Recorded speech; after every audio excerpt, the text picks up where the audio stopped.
Hello வணக்கம். வாங்க சின்ன ரங்கோலி ஒன்று போடலாமா? சின்ன குழந்தான் போட்டு கலர் போட்டிங்கன்னா ரொம்ப சூப்பராக இருக்குங்க. பிகினர்ஸ் பார்த்தா ஈஸியாக கற்றுக்கலாம். ஈஸியான குழந்தான். வாங்க இப்போ கோலம் எப்படி போடுறதுன்னு பார்த்து போடலாமா? 11 புள்ளி வைங்க, இடைப்புள்ளி 6 வரை வச்சு போட்டு கலர் போட்டு கோலம் எப்படி இருக்குன்னு பார்க்கலாமாங்க. நம்ம கிராமிய சமையல் சேனலை இதுவரை சப்ஸ்கிரைப் பண்ணாமல் இருந்தீங்கன்னா சப்ஸ்கிரைப் பண்ணிடுங்க. நன்றி, வணக்கம். வாங்க இப்போ கோலம் எப்படி போடுறதுன்னு பார்த்து போடலாம். நன்றி, வணக்கம்.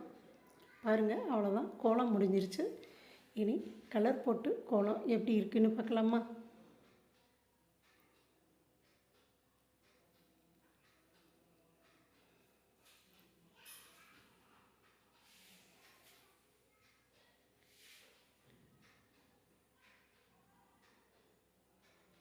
பாருங்கள், கலர் புடவை ரொம்ப சூப்பராக இருக்குல்ல?